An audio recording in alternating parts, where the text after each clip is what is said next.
Geeks and geekettes and all the nerds at sea. Welcome back to another edition of Ask Chuck Dixon, where you ask me, Chuck Dixon, about what it is that I do for a living. And what I do for a living is I write comic books. And all of you have been so kind as to send in questions about my chosen profession. And before we get to that, I wanted to thank everyone who sent in, you know, via Facebook or email or whatever, there are concerns about me and my family here in Central Florida during the recent hurricane. The area I lived in, we were at the very outer edges of it. A little bit of rain and a little bit of wind, and that's all we suffered. And I wouldn't even call it suffering. We've had unnamed tropical storms that have been, more damaging than Ian was. However, not everybody escaped that. There's just horrific damage further down the Gulf Coast, Fort Myers and Naples. Sanibel Island is to this day and probably for the next few months completely cut off from the mainland as its causeway and bridges were, just came under direct fire from Ian. So there's a lot of people in dire need of help down here. People who've lost everything, and these aren't millionaires living in their mansions along the beach. Most of this destruction was to Florida natives who have been here for generations. And these houses were not built to post Andrew code, and when a Cat 4 hit, they flew apart like matchsticks, particularly in Naples. The destruction is simply horrific. If you feel a need to help, I urge you to go to either Samaritan's Purse or CERT, which is the state's own emergency fund. Both of these you can contribute money to. A few bucks here, a few bucks there adds up to real help for people who are suffering, who've lost, their homes, their cars, their jobs, and for the people on Sanibel, a way back to civilization. So anything you could do to help out would certainly be appreciated by me and absolutely appreciated by those in need. Our first question, is it me or the questions get longer? Every week they get longer. I don't have a problem with that. Jonathan Lauer, delving into comics history, particularly DC Comics, Gardner Fox pops up quite a bit, not only as creator of the DC multiverse with the advent of Earths 1, 2, and 3, and early JLA, JSA adventures, but also as a keen scientific mind, clearly as a springboard for sci-fi adventure comics. I recently read much of his writing on Adam Strange, 1951's Mystery in Space, and found it interesting in the flavor of sci-fi during the time period. Perhaps more optimistic and filled with wonder for a different world. What are your thoughts on the writings of Gardner Fox, Adam Strange, as well as comics of that same ilk? Now, Gardner Fox was extraordinarily prolific writer of both science fiction, historical fiction, and comics. And like a lot of comic book writers at the time, he came out of the pulps. Folks like Edmund Hamilton and Otto, who would guide Superman's career for so many years, was a pulp fiction, science fiction guy. Otto Binder over at Fawcett, who guided the career of Captain Marvel for a decade or two.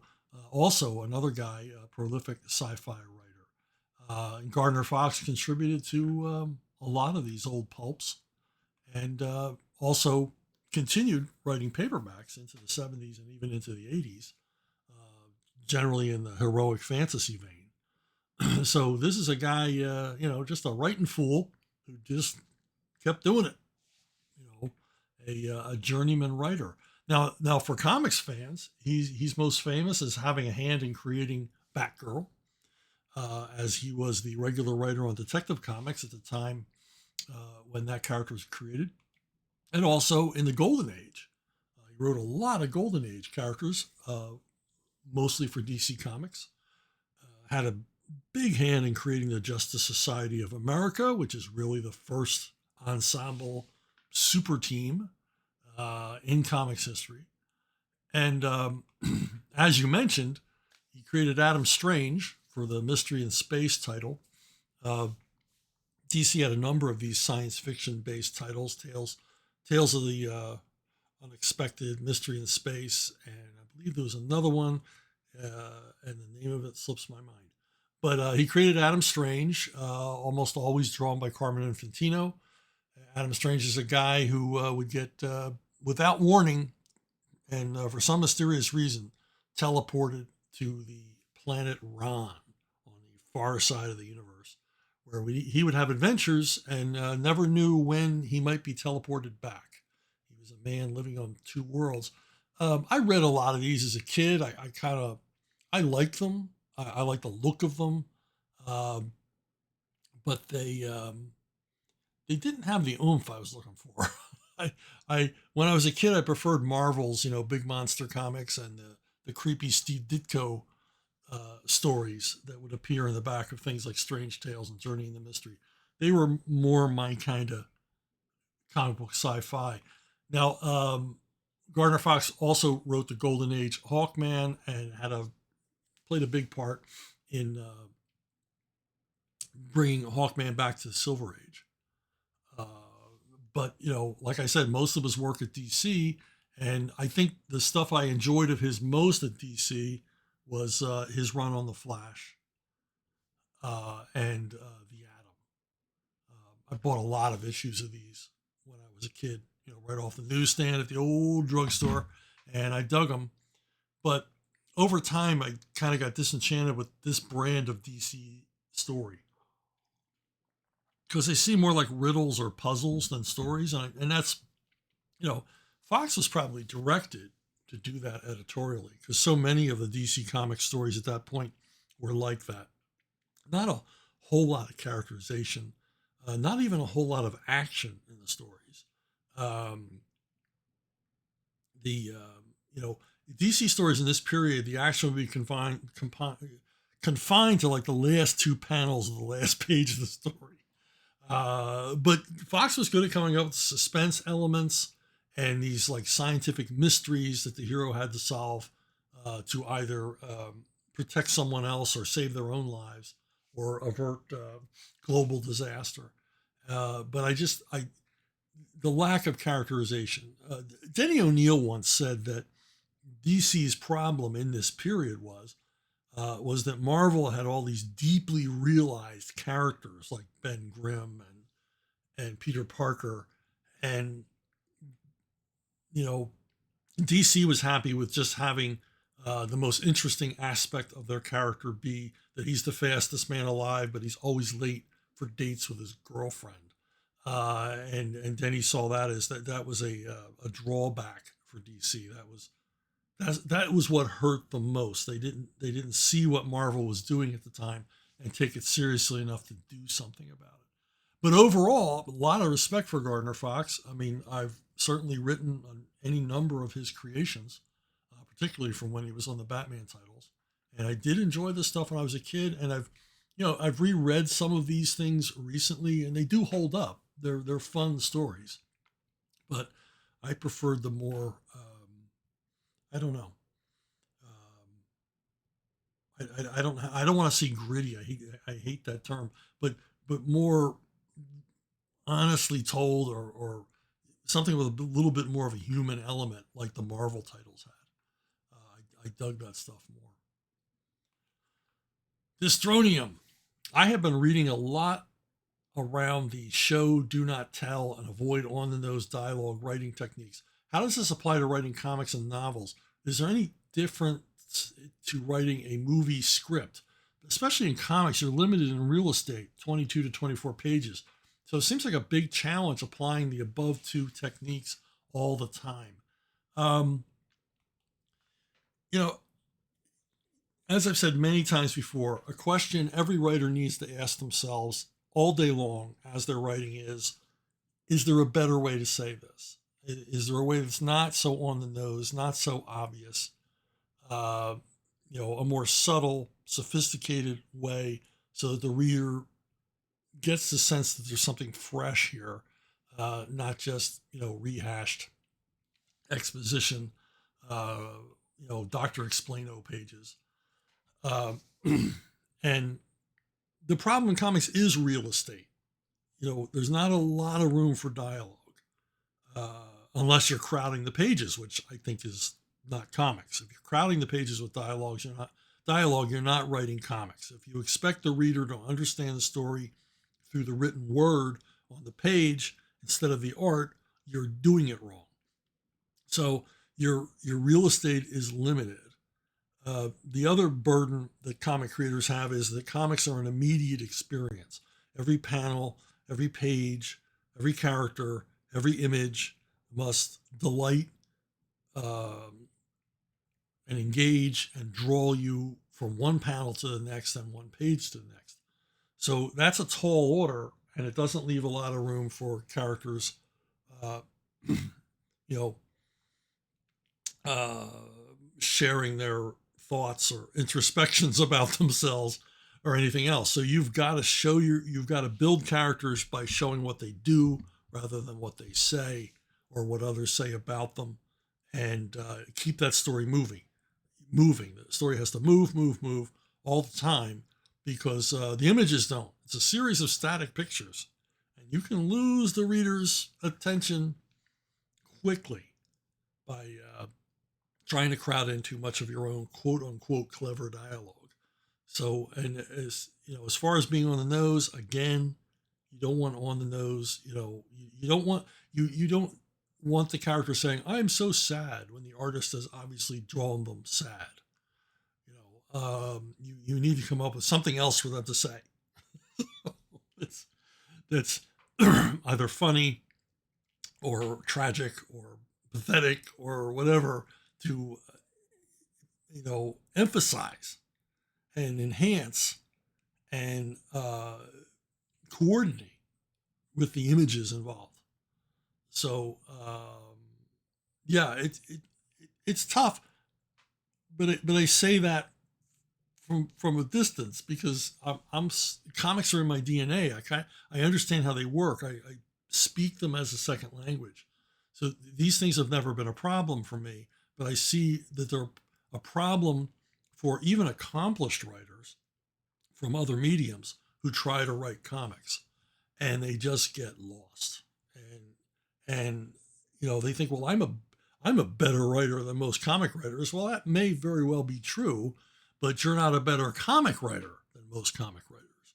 A comic book written by a good comic book writer is better than a comic book written by the most acclaimed writer of the day, because they don't get the medium. And as you said, the medium is pretty unforgiving. You have to work broad without it seeming broad. You have to work in a medium that, especially in superhero and action and adventure comics, you have to bring nuance to something that's not particularly nuanced. It's lowbrow entertainment. And I say that with pride. I don't mind that I write lowbrow entertainment. Somebody's got to write it. Those of us who enjoy lowbrow entertainment need new content. So, I celebrate it. I celebrate the lowbrow. No pretensions to literature here. And that's the thing. When you write comics, there's no pretensions to literature. It's all about entertainment. And there you go. I'll probably explore this topic at another time if prodded to. But it's hard to articulate about writing when you do it. Plumbers, electricians, dental hygienists, they have words for all the things they do. And writers don't really have that many, because most of us weren't taught to write. We just started writing. And we had to come up with our own terminology, and or no terminology for the most part. And so sometimes it's hard for me anyway, to share these concepts. If I were a how-to book writer writing about writing, yeah, I'd probably know how to talk about this. But then again, I wouldn't be as good a writer as I am.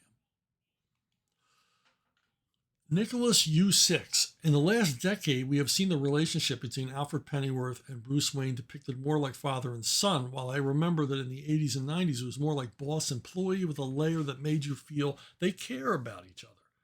Which were the guidelines Denny O'Neil gave you about the relationship? Well, I think it wasn't really guidelines. It was an understanding. Denny and at the time I was on the Batman books, where the other two main writers were Alan Grant and Doug Mensch. We all understood the relationship between Alfred and Bruce Wayne, and it was there were a lot of layers to it. We always gave the sense that Alfred didn't necessarily approve of what Bruce Wayne was doing after dark, but was loyal to him and saw, understood why Bruce needed to be Batman and was supportive, but was always there as the voice of reason. He was always riding in the chariot behind Caesar, warning of portents and omens, and you really can't keep doing this for the rest of your life. And I think we all understood that Alfred hoped and prayed that eventually Bruce would come to his senses and stop being Batman one day. But until that day, Alfred was 100% in his corner. Now, Alfred, like so many elements in Batman, he comes from other places. Batman is a combination of Dracula, Zorro, the Phantom, Robin Hood, the Scarlet Pimpernel. He's a combination of all these things. And Alfred is just another element borrowed from elsewhere. The relationship between Jeeves and Wooster comes to mind. P.G. Woodhouse's immortal creation, enormously popular. It's hard to exaggerate how popular Woodhouse's novels of Jeeves and Wooster were. They were serialized in the Saturday Evening Post. They sold in the millions worldwide. They were translated into every language imaginable.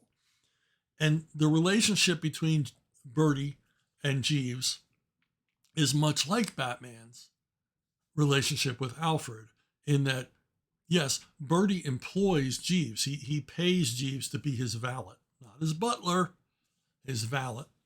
And but the relationship runs much deeper than that. There's a real affection between the two, and Bertie is always in awe of Jeeves, because Jeeves is one of these just immaculate creations that he's brainy, he's resourceful, he's unflappable, he's good at everything. His depth of knowledge is incredible, and he's always there to help the hapless Bertie out of a jam. And Bertie's always getting into a jam because Bertie is a upper class, high functioning idiot for the most part. He's not. We love him. He's affable. Everybody loves Bertie, but he's a dope, and he knows he's a dope, and he needs Jeeves. And so these two men form a bond. Jeeves needs the employment, but you also get the sense that he's, he wants to look after Bertie. So it's not a relationship. It's an unusual. It's not a sidekick thing at all. These two are partners in these stories. Much like Alfred is not really a sidekick, and he's certainly not a parent figure. That's not Alfred's role. And even in detective fiction, you had the tradition of the gentleman detective, or the gentleman burglar, and these guys were wealthy, and they dabbled in crime, either as detectives or burglars, and they always had a servant, a loyal servant, who, number one, gave them somebody to talk to, and number two, gave them an accomplice for their adventures.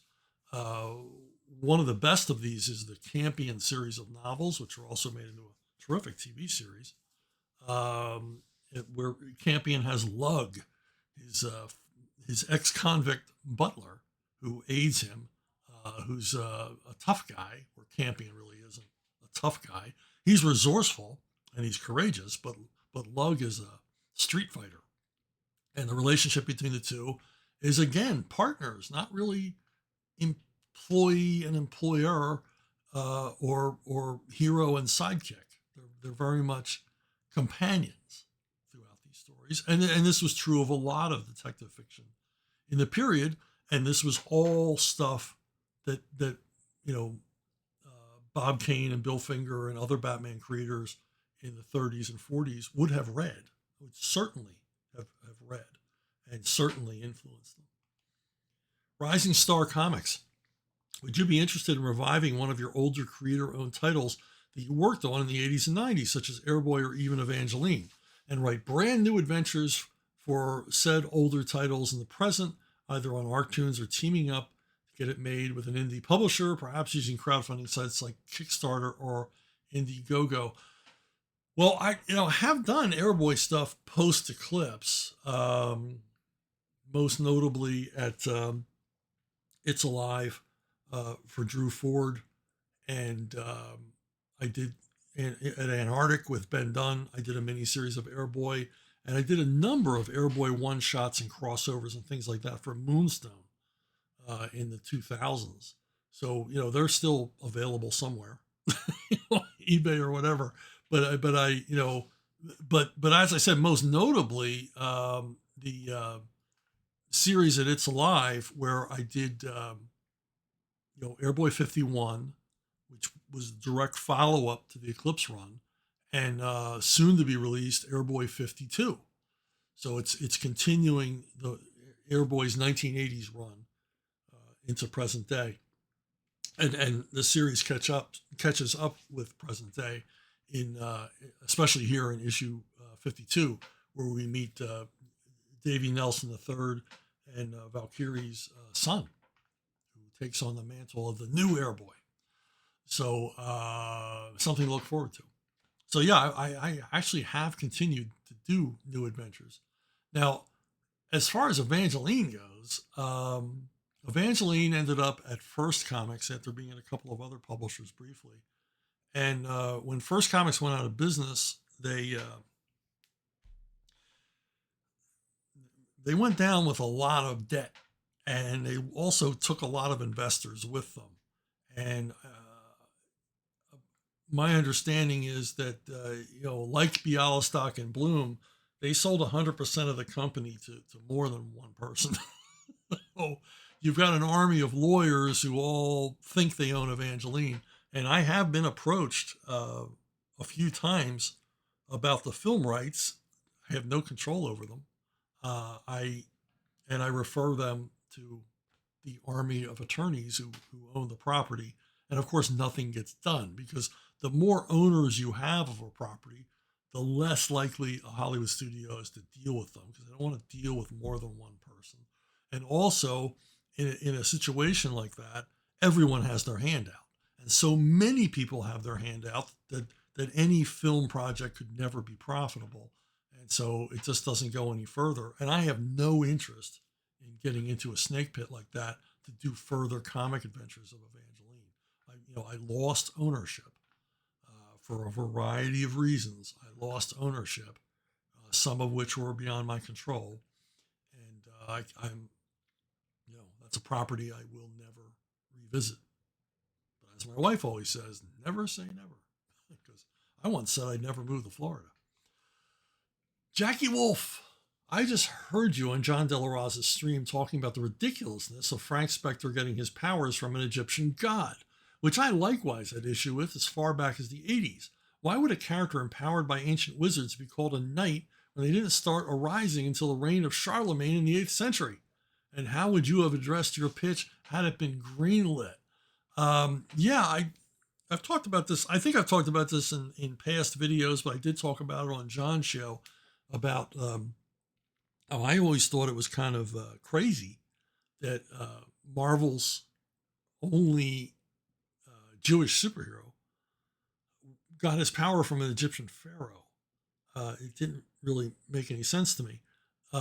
So I proposed when I was writing Mark Spector Moon Knight, I propose that we do an arc and this, and promote the hell out of it and do this really interesting arc where we revisit Moon Knight's origin, which I normally don't like revisiting origins, but this origin is flawed. And I said, let's revisit his origin. And we either do it through dreams or some sort of mysticism or even time travel, where we go back and we see that Khonshu, the vizier or wizard that created the Moon Knight powers, was actually in place in Egypt at a time in which the Hebrews were ruling Egypt, the time of the prophet Joseph, when the Hebrews had taken over Egypt and basically made themselves the pharaohs. And there is this period before Moses where this happened.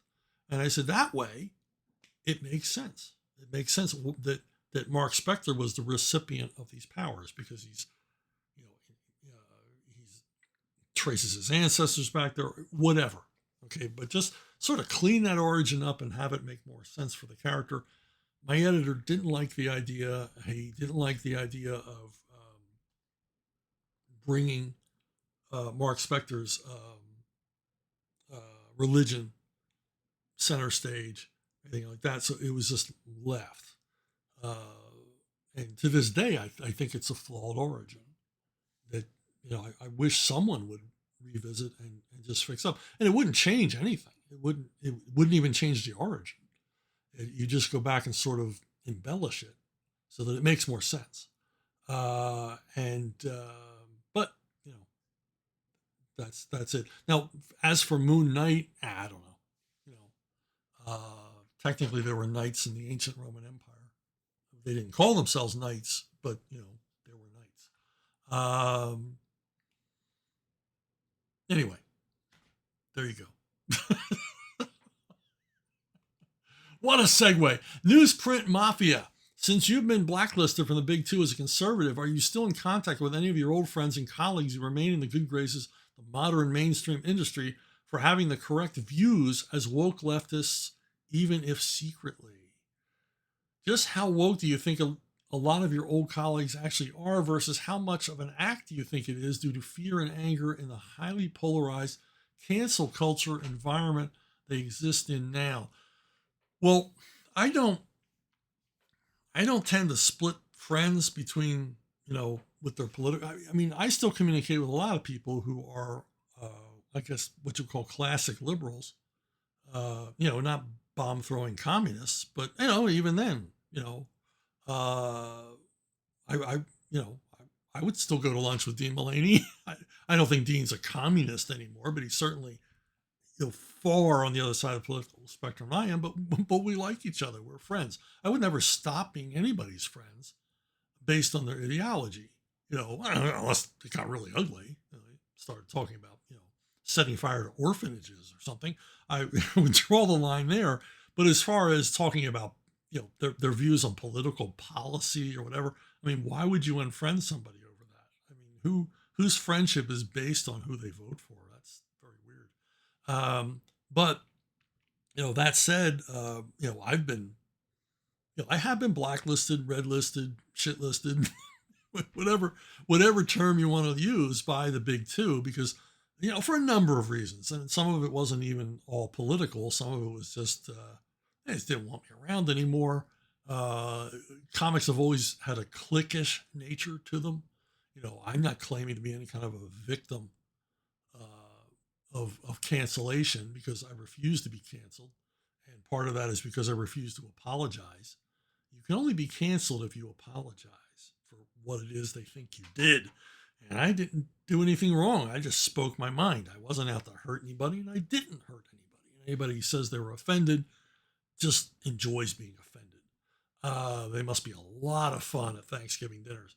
So, but that said, there are a lot of closet conservatives in comics, and there's even more people who are apolitical, who really don't care one way or the other. They don't follow the issues. They don't care about policy. They just want to draw or write or color or letter or whatever it is they do in the field. and they kind of just want to be left alone. But as we know, the left is not about leaving people alone. The right is all about leaving people alone. Do whatever you want. Fly your freak flag. That's fine as long as you don't go near the kids or destroy any property. Do whatever the hell you want. We don't care. The left, however, wants to either mandate things or ban things. There's no wiggle room in between those two. You either have to celebrate something or loathe it.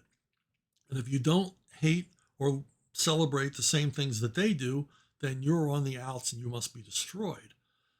So, I mean, just to give you an example, when I was at CrossGen, we're all working on site, and you would talk to people, and you would learn more about the people you were working with, and subject to politics, sports, all these things would come up, and you'd have a common meeting ground. There were people at CrossGen I didn't agree with, and we would have arguments, and then go back to work. Go to lunch, go to dinner, visit each other's houses. I mean, it wasn't that big a deal. We just disagreed on policy. I mean, no falling out over that. But the surprising thing is how many closet conservatives there were working there. How many artists, colorists, letterers who, while they were working with their headphones on, this is before earbuds, were listening to Rush Limbaugh. That surprised me. And they kept it hidden because there was an employee at the company who had convinced us all that Mark Alessi was a screaming liberal and would be upset at our viewpoints, which never stopped me from saying whatever I wanted to say. But Mark never talked about politics. So we just assume, okay, he's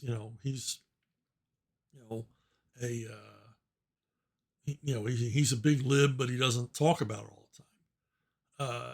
I found out years later when I, socialized with Mark quite a bit, saw Mark quite a bit. We would meet for dinner and lunch, things like that. That he was anything but. He was probably in his office listening to Rush Limbaugh too. So there was no reason for us to hide our our Gadsden flags from Mark because he was down with us. But for people in the business, a lot of this is about job security. You gotta virtue signal. You've got to act like you're down with the program. And a lot of people do this, and some of them do it rather cynically, I think. I mean, people that I know from the past were completely apolitical are now, bomb throwing pinkos on social media. And I think it's an effort to remain relevant.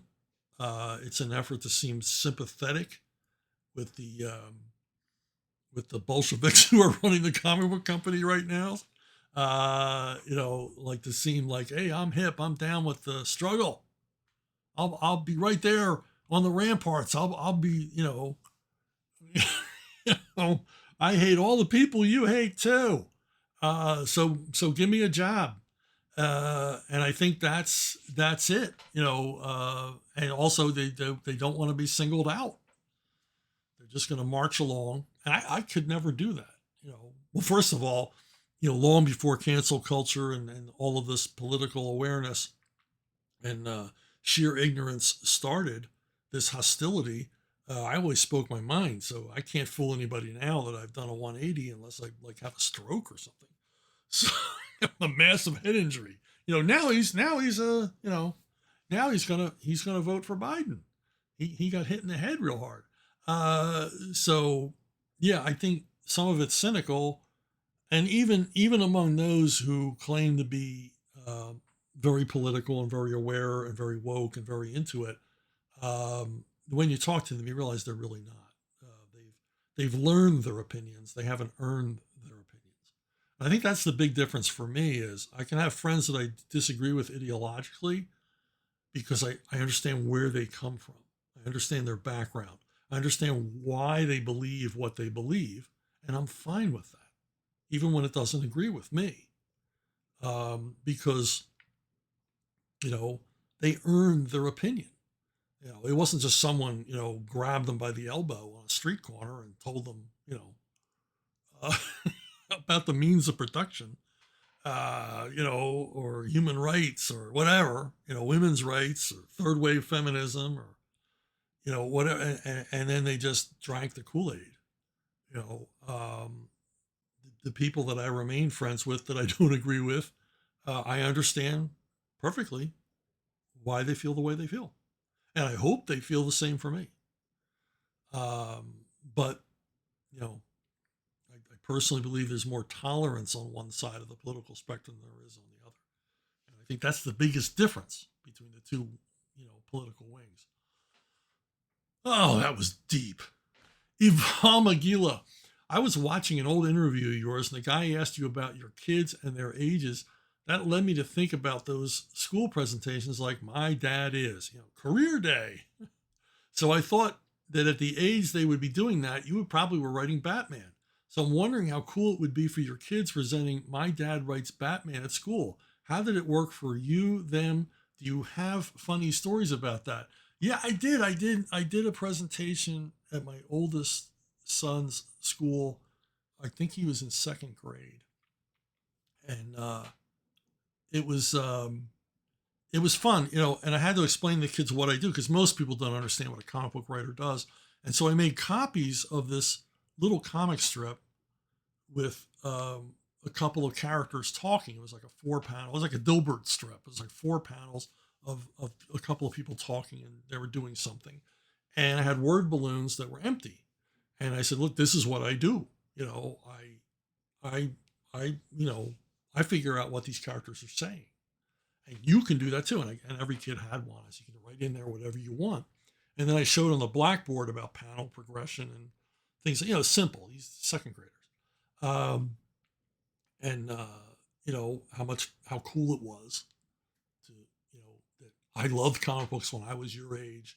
And now this is what I do for a living, and I'm so lucky. And, this is a time in your life when you should, think about, what it is you want to do, what is it you like, and maybe if you work hard enough, you'll get to do what you love instead of just a job.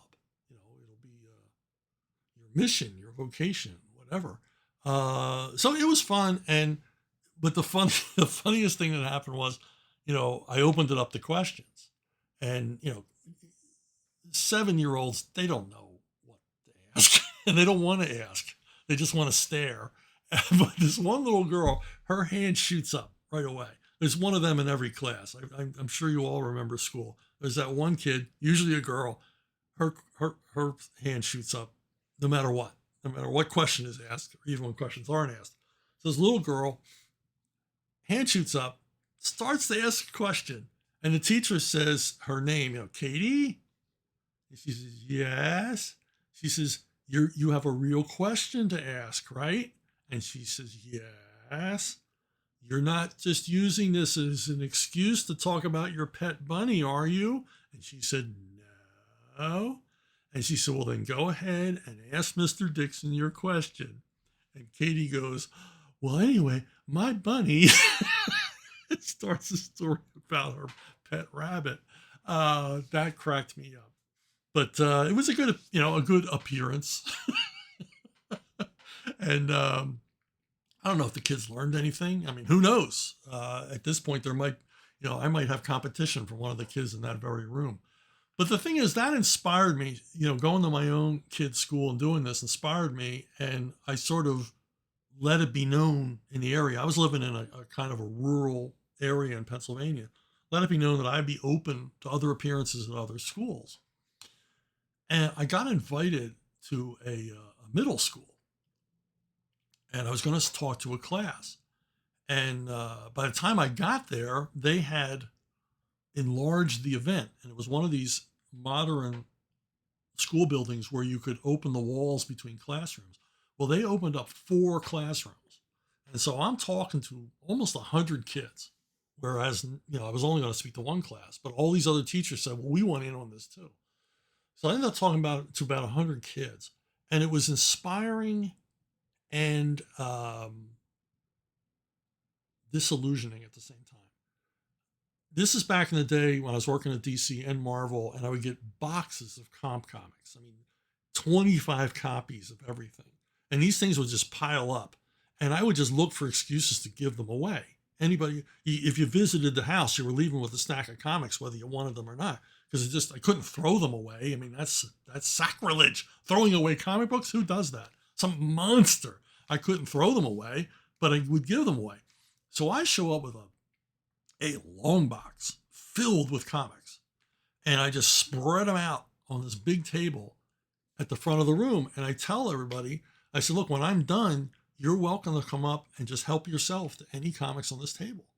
You know, they send them to me free, and I'm sharing them with you.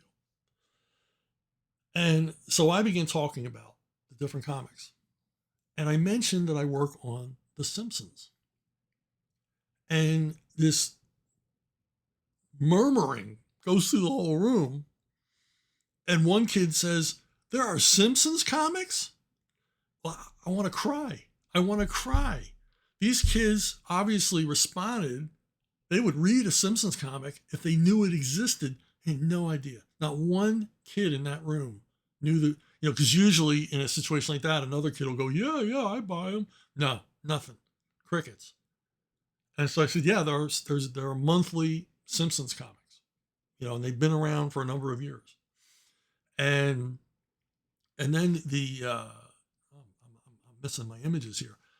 So, I mean, that was dismaying, you know, that here was a line of comics that these kids would have enjoyed if only they had known about it. And of course, that was the biggest problem going into the 90s to this day, is that comics simply aren't prevalent in our society anymore. They've almost vanished as a segment of our pop culture.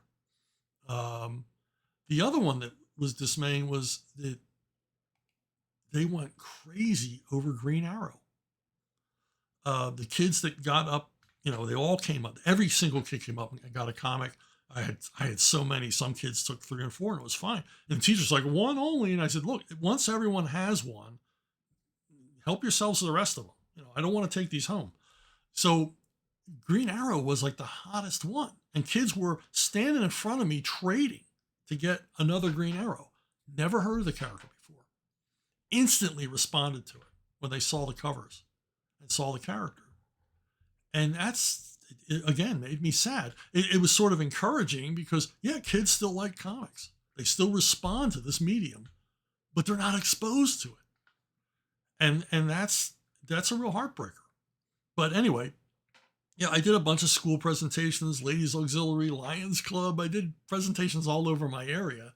I guess I was like a minor local celebrity, you know, that weirdo who writes comics. But I think I learned more than I taught anybody about the medium. And like I said, it was a little, you know, disheartening. Hey, we got an Evom twin spin. This is his second twin spin. He's the champ. Everybody knows you like badass hero and or badass slob hero. However, I also like the coward hero trope. I mean, not the as cowardly as Scooby-Doo hero, but that street level hero who didn't want to be a hero who ends up saving the day just because he couldn't run away at the proper time. Would you write a coward hero story? Well, you know, to me, the greatest fictional coward of all time is Harry Flashman, the lead character in a number of novels by George MacDonald Fraser. Harry Flashman is the bully from the classic novel Tom Brown's School Days, and Fraser writes him as an adult, getting into the British military and having all these adventures throughout the Victorian era. And in all of them, he's just a rotten guy. But the stories are compelling because they're not told from the point of view of a hero. Who wants to hear about a hero talking about how heroic he is? Instead, you've got, Flash Harry running around trying to stay out of danger, trying to bed every woman he meets, and, make himself a little bit of money, but not, have to fight. But he's mistaken as a hero, as the sole survivor of the retreat from Kabul in Afghanistan, and he's lauded as this war god when he's anything but. And the stories are so much better because of the fact that he's this flawed, uh, craven, cowardly knave rather than this stalwart, steel-jawed hero, and it makes it really interesting. But then you've also got, more nuanced characters than simply a craven coward. Uh, I grew up with Maverick, James Garner as Brett Maverick, and Maverick was, unlike the other TV Western heroes, was never looking for a fight. He would always try to avoid a fight using either brains or tricks or whatever to get out of actually having a shootout with anybody. Now, he was tough and capable and all the rest, but he just preferred, there not be any bloodletting. And he's a very popular character when he was on TV, and I thought he was really cool as a kid. Now, some actors excel at playing reluctant heroes. Jackie Chan in so many of his movies is a guy who just, wants to be left alone, who ends up, in impossible situations. In most Jackie Chan movies, he's just a normal guy who's, extraordinarily good at martial arts, but he's just a normal guy, and he's not looking to bust heads, but ends up having to do that to prevent his own being busted. Now, for my own part, I've written reluctant heroes myself. Scully, the lead character, along with Wynn in my Winterworld books, he starts out as just an opportunist. He's a tradesman. He's always looking to make a buck. He's simply looking to survive. And it's not until he meets Wynn that he takes on the responsibility of, a big brother or a parent. And now he's got some stake other than filling his belly every day. And he doesn't fit into the role immediately. He's a conniver and a bit of a trickster, and he's a tough guy, but he has to take on this role of protecting someone weaker than himself. Although Wynn never proves, she's never a girl hostage. She's never quite as weak as or as frail or as at risk as he believes, and she saves him as often as he saves her. But still, the chance meeting of these two change him from a more mercenary figure to a more heroic one. My own series at Arctoons, My Sister Suprema, is like that as well. Cecilia Diaz, Randy Diaz's older brother, did not wish to become a superhero. She becomes a superhero by accident, has no real desire to save anybody. She's not a coward by any means, but she's an average teenage girl, so she's not exactly fearless.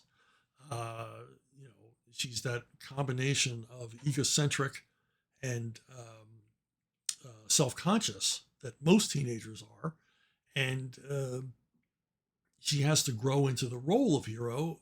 And as I'm writing it, I wonder if she ever will, and I hope that feeling gets across to the reader that this is a character who's continually evolving and not naturally fitting into the role of hero. Now,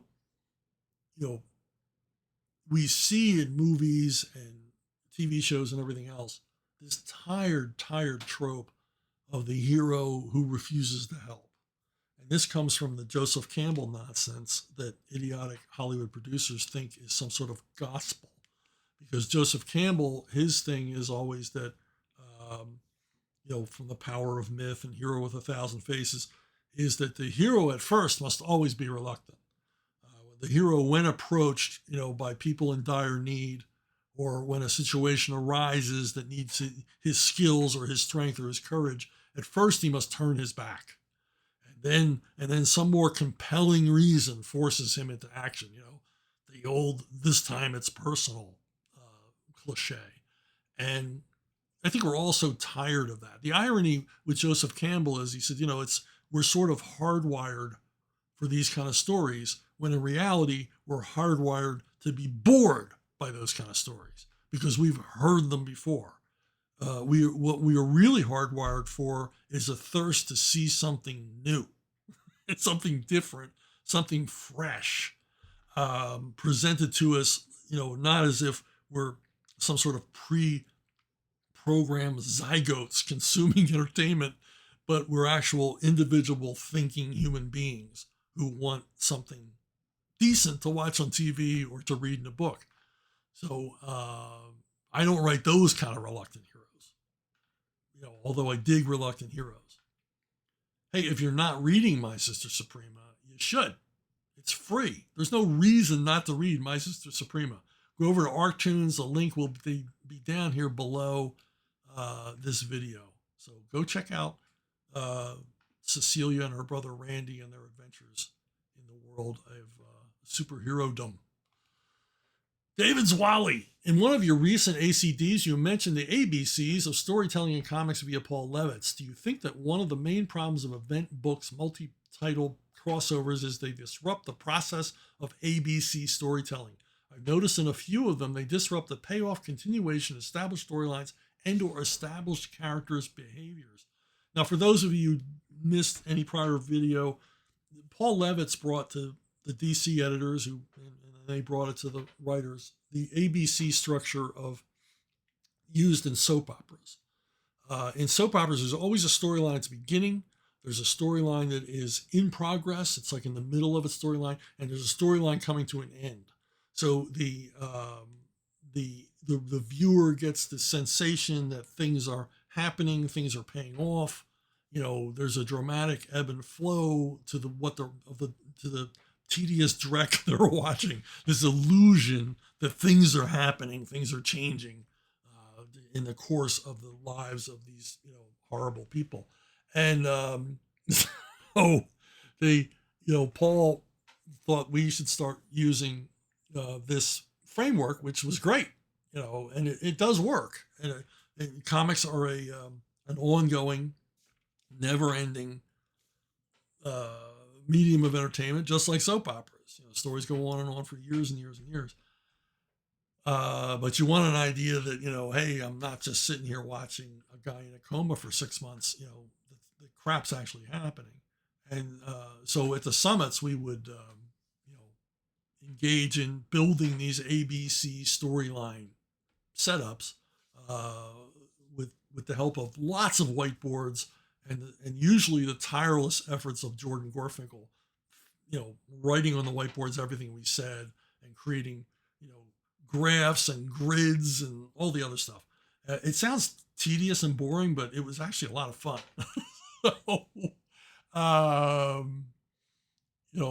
But as far as crossovers and how they interrupt all that, because, you build this flow and you're writing for the trade, quote unquote.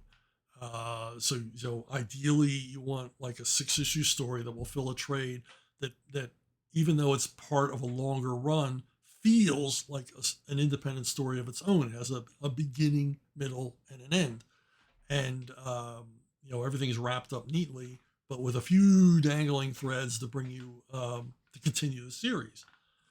And crossovers do sort of drop in the middle of that sometimes. And I'm going to give you an example. We're going to go real geeky here, friends. So strap in.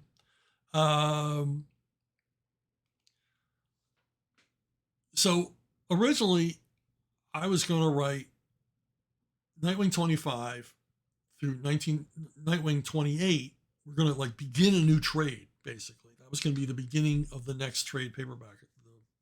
If you're doing the math, this would be the 5th trade paperback. And so I was going to begin it with this epic 4-part arc with Nightwing and Huntress, because Huntress she had the hots for Nightwing, but Dick Grayson was involved with Barbara Gordon, so we had sort of this romantic suspense, gonzo action crime thriller going on, and I kind of wanted to, introduce Huntress and then deal with all of her nonsense with Dick Grayson and her sudden fatal attraction for Dick Grayson in this, 4-part epic. Well, the problem was where I was going to have issue 26, boom, 1 million comes along. And 1 million was this huge company-wide event where the numbering of all the comics was going to be interrupted, and we were going to have a 1 millionth issue of each comic, Batman, Superman, whatever. So we all had to write these super futuristic stories, and they had to in some way come back or refer to the events happening in the overarching story. And Grant Morrison and Dan Raspler were in charge of this behemoth, which kept shifting and changing, and it was all very frustrating. Everyone was frustrated. Even writers who never complained and never squeaked about anything were squeaking because none of us could grasp it. As Dan Jurgens said to me, I've rewritten this one issue of, I believe, Superman so many times I don't even understand it anymore. And I was in the same position with my 1 millionth issue of Robin. I like, what the hell is happening here? But anyway, 1 million comes along.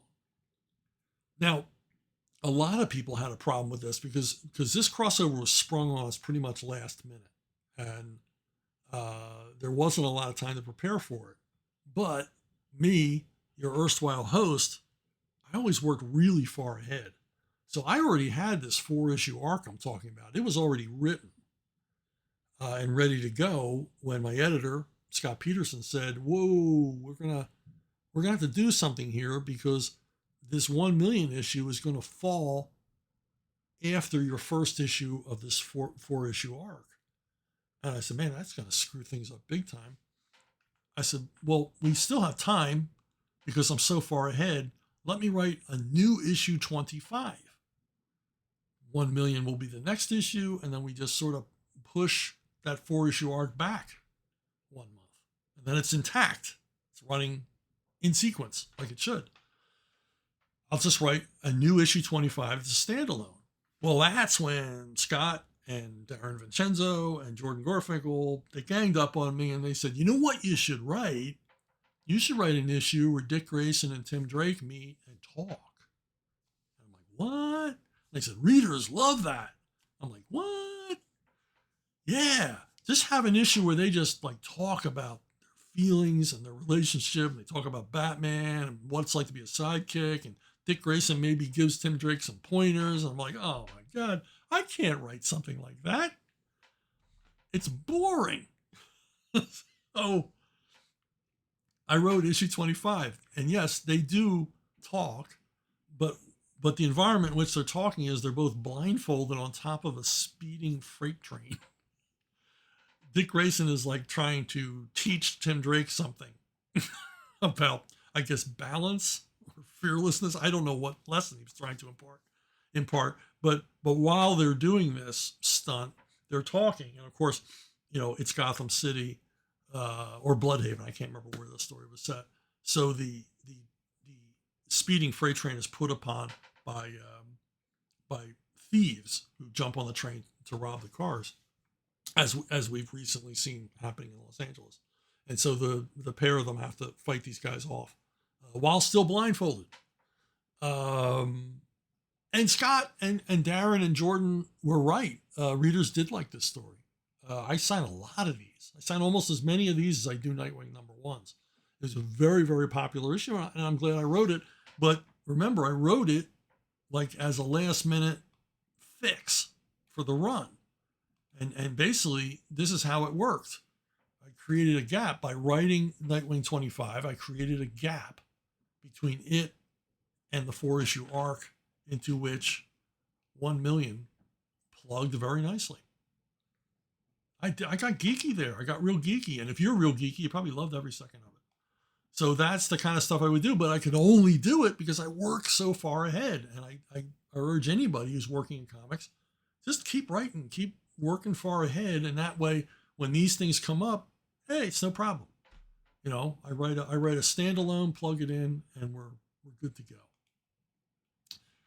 All right, Andrew Schweitzer. I'm of the opinion that Denny O'Neil's work as an editor was just as important and impactful to the Batman mythos as his work as a writer. I was wondering if you had an example of what made him such a great writer. Yeah, I agree. Denny's value to the Batman franchise and to comics in general, his value as a writer and his value as an editor are equal. His influence on both. And of course, because he touched so many, new creators coming up and all the rest of it, probably his aegis as an editor is even more influential. But remember, he reformed Batman. So we start with that. He reformed Batman as a writer, and then continued on as an editor with those same ideas. Everything he brought to Batman now became the lore for Batman and the law of Denny O'Neil. And the best example I can give about Denny, it isn't anything he did, it's what he didn't do. Denny did not micromanage you. He did not tell you what to write.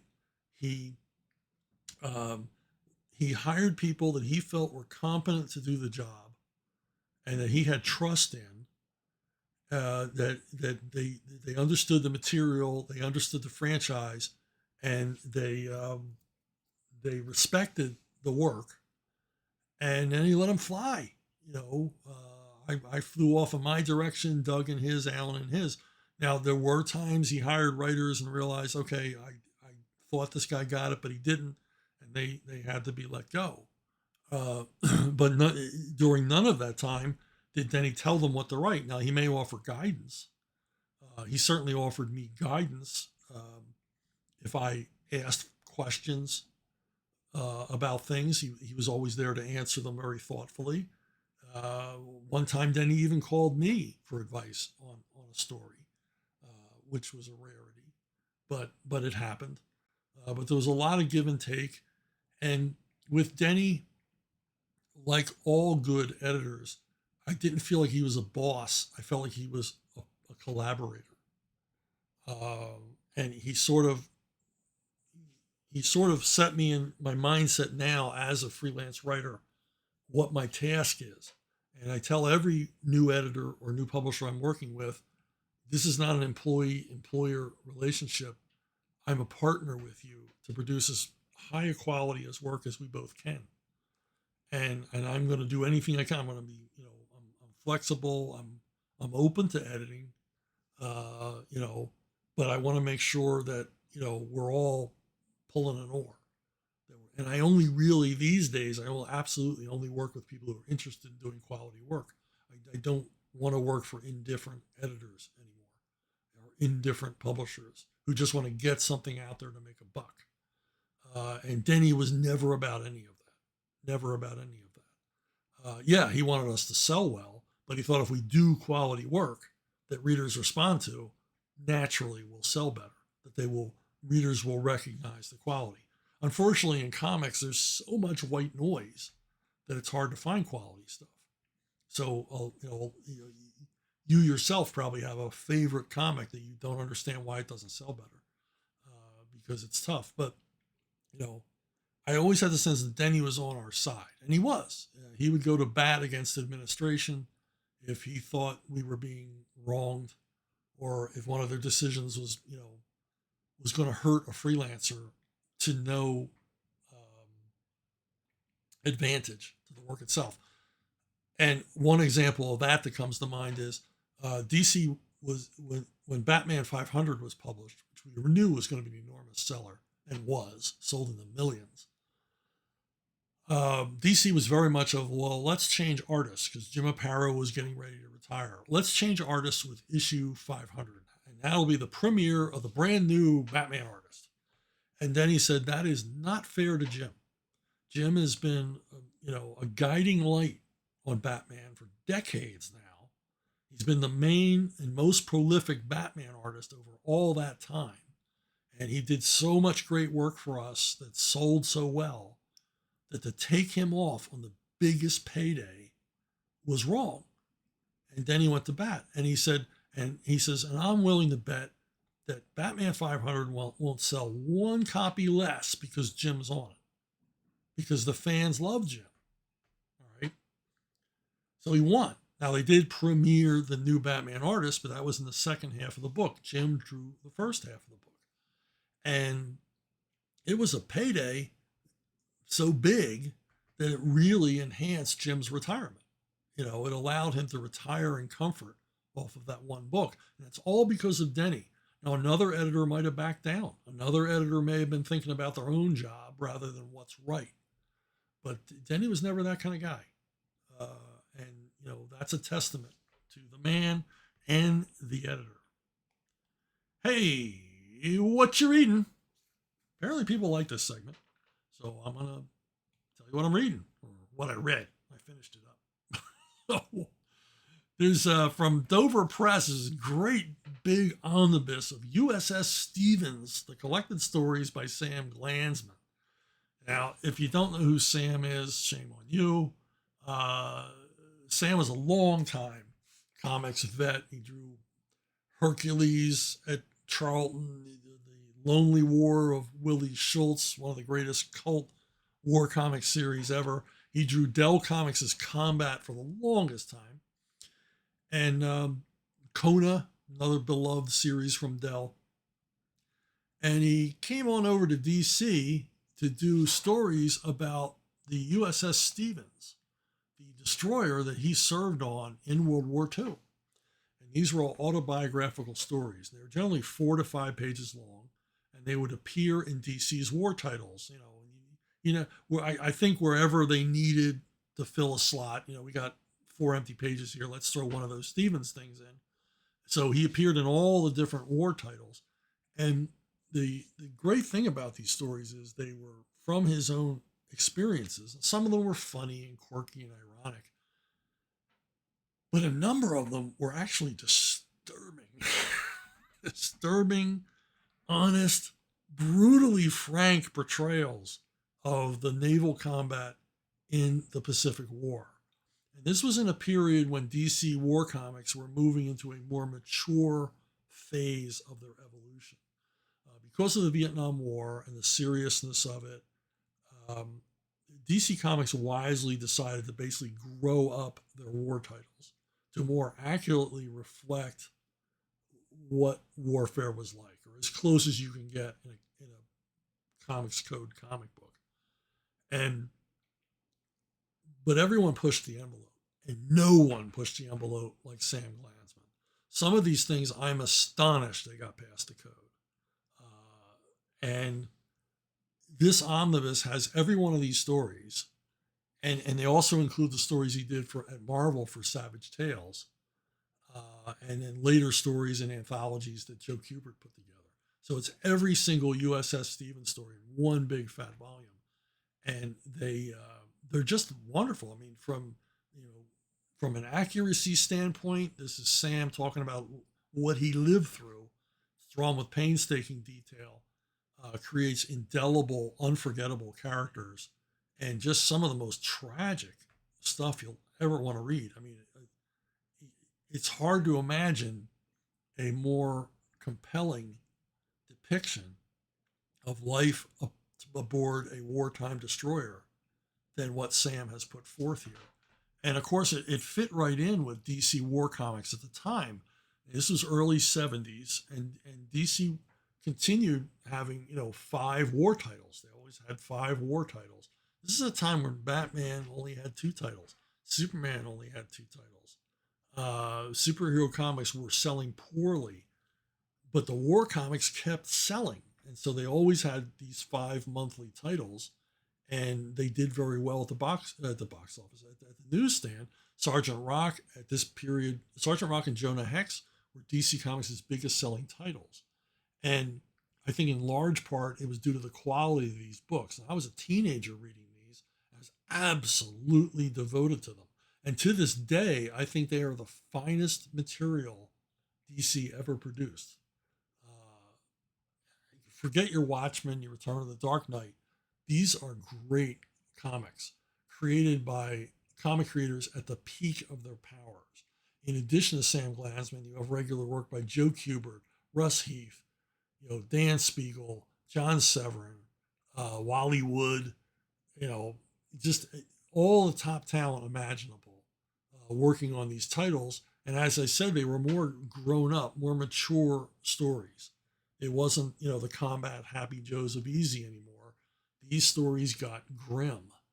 And, but just from a craft point of view, Robert Kanigher on writing for the most part, but Russ Heath also writing as well, writing a lot of the stories that he drew. The level of craft is amazing. The concentration or emphasis on more cinematic storytelling, There's a lot of chance taking. They're dealing with more mature subject matter in a way that no American comic book outside of the EC war books of the 50s had. And just excellent material. I really wish that they could find a way to collect a lot of the stuff together. These deserve to be in enormous omnibuses, just like USS Stevens was collected in, because more people need to see the comic books from these DC war comic books from the early 70s, from like 1969 on to like 74. This stuff is just, top of the heap, absolute top of the heap. Hey, if you want to get a hold of me, Bruno Bookstore at gmail.com is your most direct route. Questions, suggestions, pictures of your dogs and kitties, your critiques, whatever. You go to Bruno Bookstore at gmail.com, and I will not miss your email. I check these a number of times a day. It's where most of these questions, in fact, all of the questions today came from these emails. Now, here's where I usually push something on my own, but I'm not. I'm going to push something by Graham Nolan. Graham Nolan has a brand new project out. It is called The Ghosts of Matacumba Key. That's so much fun to say. It's from your reliable friends at Compass Comics, and your reliable friends there are Graham and his wife Julie. It's a two-person outfit, hardworking couple putting out these amazing books. And this is another entry like Alien Alamo and Monster Island and the Chenoo. It's another entry into Graham Nolan's horror universe. It's this shared universe. And this one looks like a goodie. Set down there in the Caribbean, a spooky old island. Who doesn't love that stuff? A pair of stalwart heroes, Misty and Meathead. It just looks like a lot of fun. And Graham shared with me today something that apparently there's a big surprise at the end of this graphic novel that brings me, your old pal, your comic book buddy, brings me into the Graham Nolan shared universe in a surprising way that if you've been following Graham's work over the recent years, is going to be a shocker. A shocker. When he told me, I was like, whoa, that is too cool. So I had a little inside info on it. It's just starting its crowdfunder at Indiegogo. It's going very, very well. Graham's built himself quite a following over there through hard work and diligence. And you want to go check it out. I'm going to have the link down here below the video. So you can go over and get yourself a copy of The Ghosts of Matacumba Key. Hey, thanks for listening. Thanks for watching. Thanks for subscribing. Super thanks, liking, any other way in which you positively responded to me talking to you. And I'll see all of you down the road.